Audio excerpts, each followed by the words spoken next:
మందికి తెలుసు. బ్రాహ్మణీయ వ్యవస్థను విమర్శించగానే క్రిస్టియన్ అని ముద్ర వేశారు. బ్రాహ్మణీయ వ్యవస్థను విమర్శించగానే క్రిస్టియన్ అని ముద్ర వేశారు. ఈ సందర్భంగా నేను అడుగుతున్నా, ఈ దేశంలో కానీ ప్రపంచంలో కానీ క్రైస్తవుల వల్ల జరిగిన నష్టం ఏంటో తేల్చి చెప్పాలి నా కొడకల్లారా.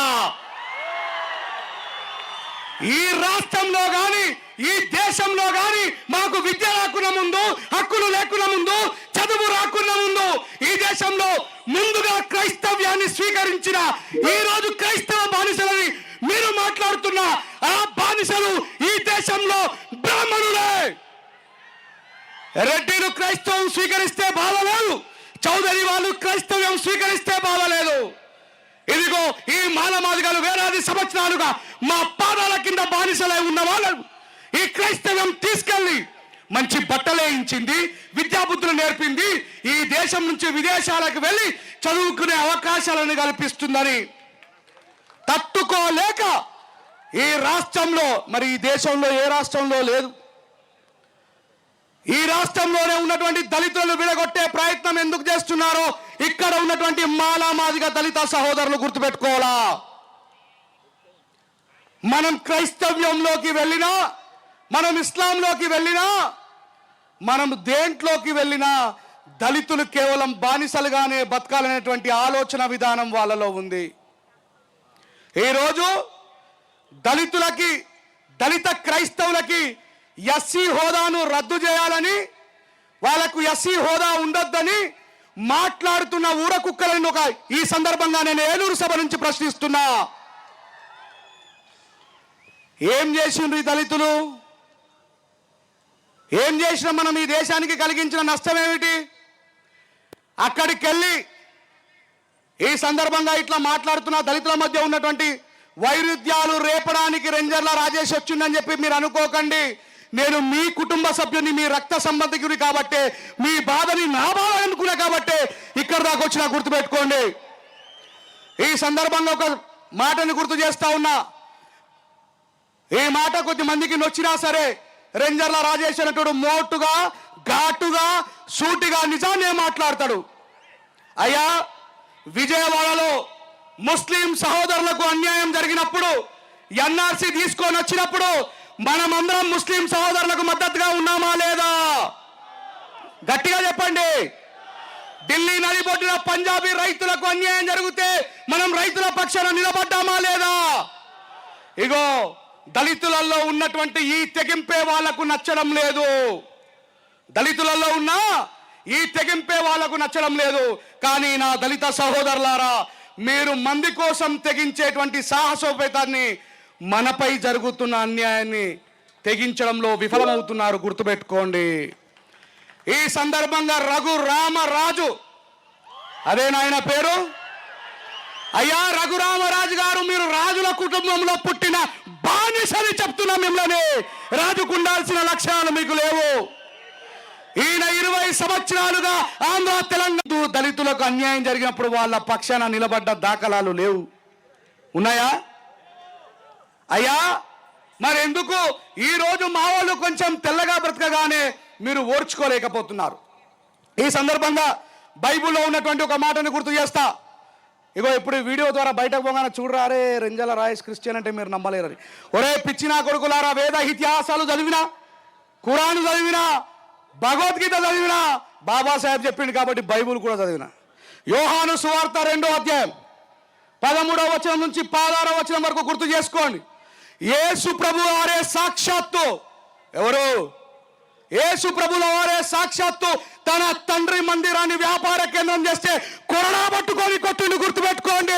ఆ తెగింపు ఈ రోజు మీరు రావాలి. క్రైస్తవులంటే కొడితే కొడి చేస్తారు, తిరగబడలేరు, దాగల రాజా గొప్ప దేవుడా మహోన్నతుడు అని ప్రార్థిస్తారు, 4 గోడల మధ్యలో కన్నీళ్లు పెట్టుకుంటారని క్రైస్తవ్యాన్ని కాసేపు పక్కన పెట్టండి మిత్రులారా.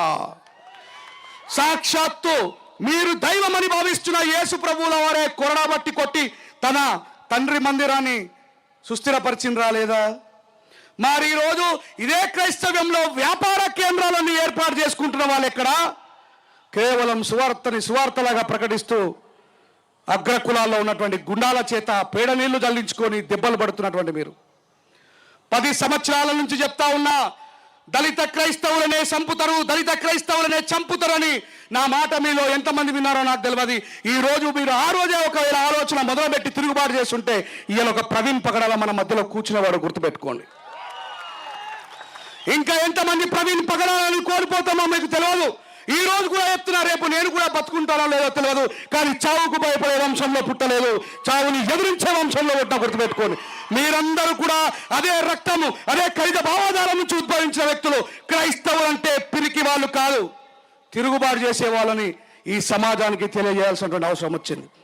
అయ్యా నరేంద్ర మోడీ గారు, ఇదే క్రైస్తవుడైన ట్రంప్ గారు మిమ్మల్ని ముఖం పట్టుకొని he is looking beautiful but is a very great killer అని చెప్పి మాట్లాడితే ఆ క్రైస్తవుని ఏమైనా పీకగలిగారా మీరని అడుగుతా ఉన్నా. అయ్యా, క్రైస్తవుల విద్య కావాలి, క్రైస్తవుల టెక్నాలజీ కావాలి, క్రైస్తవుల చేత నిర్మాణమైనటువంటి యూనివర్సిటీలలో మంచి క్వాలిటీ ఎడ్యుకేషన్ కావాలి. కానీ క్రైస్తవులంటే మళ్ళీ గుర్తుపెట్టుకోండి, ఈ స్టేజ్ మీద ఎంతమంది దళితులు కాకుండా వేరే కులానికి చెందిన క్రైస్తవులు నాకు తెలియదు. అంతటి మహోన్నతమైన గుణం కలిగిన వాళ్ళు ఎవరైనా వచ్చిరా? బ్రాహ్మణ క్రైస్తవులు ఉన్నారయ్యా స్టేజ్ మీద, రెడ్డి క్రైస్తవులు, వెలుమలు, చౌదరులు, నాయుడులు, రావులు. బిడ్డ గుర్తుపెట్టుకోండి, క్రైస్తవులమైనా ఏమైనా మన కోసం మనం మాత్రమే నిలబడాలి. బాబాసాహెబ్ అంబేద్కర్ గారి యొక్క సిద్ధాంతమే మనకు రక్షణ కవచం అనే విషయాన్ని గుర్తుపెట్టుకోండి. ఇందాక ఒక అన్న మాట్లాడుతూ ఆర్టికల్ 25 గురించి మన సమాజానికి తెలియజేయాల్సినటువంటి బాధ్యత ఉన్నదని చెప్పిండు. దాన్ని ఎవరు తప్పుగా అర్థం చేసుకోకండి. నేను చెప్తా ఉన్నా, గుర్తుపెట్టుకోండి. ముస్లిం సహోదరులు రోజుకు 5 సార్లు లా ఇలాహ ఇల్లల్లాహ్ ముహమ్మద్ రసూలుల్లా అల్లాహు అక్బర్ అని నమాజ్ చేసిండ్రు.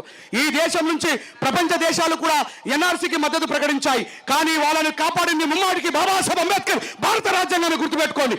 ఈ రోజు మీ వంతు మీరు కళ్ళు తెరిచి ముందుగానే యోగ్యతను కలిగి ఉండండి. బాబాసాహెబ్ అంబేద్కర్ గారి రాజ్యాంగాన్ని గుర్తు చేసుకోండి. రాజ్యాంగం గురించి ఖచ్చితంగా చర్చిలలో చదివించండి. దాడులు దళిత క్రైస్తవుల మీద జరుగుతున్నాయా, వేరే వాళ్ళనే జరుగుతున్నాయా? చెప్పండి గట్టిగా. చివరి వరకు నారా చంద్రబాబు నాయుడు గారు మా వాళ్ళకి బీసీసీ సర్టిఫికెట్ ఇవ్వాలని నిర్ణయించుకున్న మీరు గౌరవ మాజీ ముఖ్యమంత్రి జగన్మోహన్ రెడ్డి గారికి ఇప్పివ్వగలరా? మీ బావగారైన అనిల్ కుమార్ గారికి ఇవ్వగలరా? ఆయన బావగారైన అనిల్ కుమార్ గారికి ఇవ్వగలరా? నేను వస్తా ఉంటే ఈ ఒంగోలు మొదలు పెద్ద పెద్ద చర్చలు కనబడతాయి. ఏందది? కల్వర్ టెంపుల్ సతీష్ కుమార్ గారికి ఇవ్వగలరా? వాళ్లకు కులం మారదు. ఎందుకంటే అగ్ర కులాలు అంతా ఏ మతంలో ఉన్నా, ఏ కులంలో ఉన్నా ఒకటే. చివరికి అందరికీ మనమే టార్గెట్ అవుతాం, గుర్తుపెట్టుకోండి. కానీ మనం ఎవడు ఇంటికి కూడా వీకలేడు. మన బాస్ ఈ ప్రపంచంలో అందరికంటే గొప్ప మేధావి, గుర్తుపెట్టుకోండి. బాబాసాహెబ్ అంబేద్కర్ గారి భారత రాజ్యాంగం ఉన్నంతసేపు జడా శ్రావణ్ కుమార్ గారు ఎందుకు ఈ యాజిటేషన్ తీసుకున్నారు? ఎందుకంటే ఆయన జ్యుడిషియరీ డిపార్ట్మెంట్కి సంబంధించినటువంటి న్యాయశాస్త్రాన్ని చదివింది కాబట్టి నా సమాజానికి జరుగుతున్న అన్యాయం తెలియదు. ఈ దేశానికి ఎప్పటికైనా సుప్రీం భారత రాజ్యాంగమే, ఆ రాజ్యాంగంలో మనకు రక్షణ కవచం ఉందని చెప్పేసి ఆయన ఇచ్చిన పిలుపు మేరకు వచ్చిన మీరందరికీ కూడా హృదయపూర్వకంగా జై భీములు తెలియజేస్తా ఉన్నా. This is start. ఇది ముగింపు కాదు, ఇది మొదలు. గుర్తుపెట్టుకోండి, రేపటి నారా చంద్రబాబు నాయుడు గారి గవర్నమెంట్ కూలడానికి క్రైస్తవులే ఆదర్శం కావాలి. అలాగని జగన్మోహన్ రెడ్డి గారు కూడా మీ పక్షాన నిలబడకపోతే వీళ్ళు ఓడగొడతారనే భయాన్ని కూడా సృష్టించాలి. రెండు చేయాల్సిన బాధ్యత మనపై ఉంది, గుర్తుపెట్టుకోండి. చేస్తారా, చేయరా? మనకి నాయకుడు బాబాసాహెబ్ అంబేద్కర్ గారు, మార్గదర్శి జడా శ్రావణ్ అన్న. మరి క్రైస్తవుల కోసం ఇంకా ఎంతమంది పోరాటం చేసినా పోండి, ఏం కాదు, పోదరా. మన నాయకుడు బాబాసాహెబ్ అంబేద్కర్ అర్థం చేసుకొని నేను ఏం చెప్పదలుచుకున్నానో, మనకు మార్గదర్శులు ఎంతమంది ఉన్నా బాబాసాహెబ్ అంబేద్కర్ గారి ఆలోచన విధానం ఉండాలని, దళిత క్రైస్తవులకి నా మీద సటేర్లు వేయాలనుకుంటున్నటువంటి, మీమ్స్ చేసి నన్ను ట్రోల్ చేయాలనుకుంటున్న వాళ్ళకి చెప్తా ఉన్నా, బిడ్డ, ఈ దేశంలో ఏ పీడితుడికి అన్యాయం జరిగిన రాజ్యాంగబద్ధమైన వ్యక్తిగా నేను అండగా నిలబడతా. నన్ను ఏమైనా పీక్కోవాలనుకుంటే పీక్కోవచ్చుగా. చలో అయ్యా, కళాకారులు ఉన్నారా? చలో రండి.